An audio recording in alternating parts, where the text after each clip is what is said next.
The situation in Israel and Gaza is highly complex and sensitive, with both sides experiencing significant casualties and challenges. Israeli strikes in Gaza City have intensified, particularly near several hospitals, as the military advances into densely populated urban areas in its conflict with Hamas militants. This has led to a growing number of civilians seeking refuge in the southern part of the besieged territory. Israel accuses Hamas fighters of using hospitals, especially the Shifa hospital complex, as a main command center. In response, civilians have gathered in and around Shifa hospital, hoping it would be safer than their homes or UN shelters, some of which has been repeatedly targeted. Israeli troops are reported to be approximately 3 kilometers from Shifa hospital, according to the hospital's director. Early on Friday, Israel struck the Shifa courtyard and the obstetrics department, as reported by Salama Maurov, the head of Hamas-run media office in Gaza. Strikes were also allegedly carried out near 2 other hospitals, with casualties reported at Shifa hospital.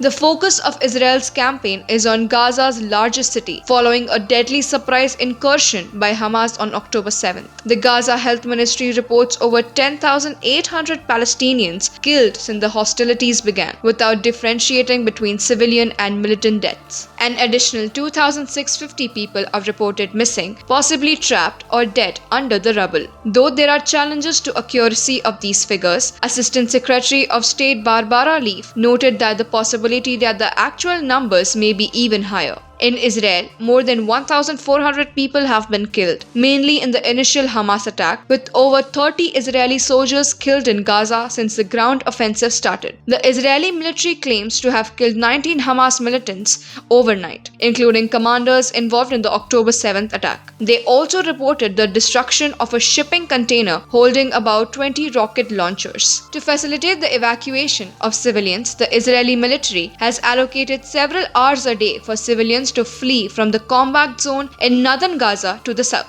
Over 120,000 civilians reportedly fled between Sunday and Thursday, according to UN monitors. However, those heading south face ongoing airstrikes and dire humanitarian conditions. A 4-hour humanitarian pause has been agreed upon by Israel, allowing for the evacuation of civilians and the opening of a second route for people to flee to north. However, this has been criticized by UN expert Francesca Albanese as cynical and cruel. Conditions near Shifa hospital, where Israeli ground forces are active, have become catastrophic for the tens of thousands seeking shelter. Families are reportedly sleeping in hospital rooms, emergency rooms, surgical theaters, the maternity ward, or on streets outside. Daily food distributions helped initially, but there has been a lack of bread for the past 4 days. Water is scarce and often polluted, with limited bathing opportunities. Despite the challenges, more families continue to arrive at Shifa hospital, believing it is safer than heading south. The hospital is overwhelmed with daily waves of wounded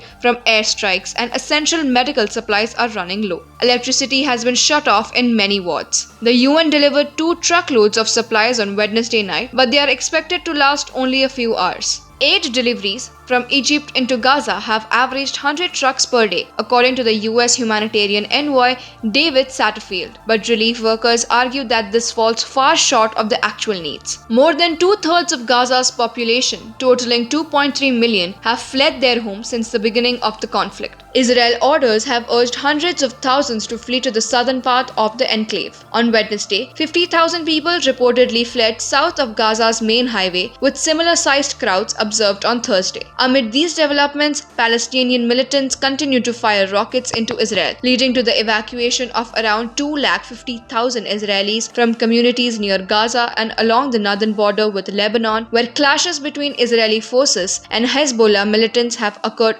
repeatedly.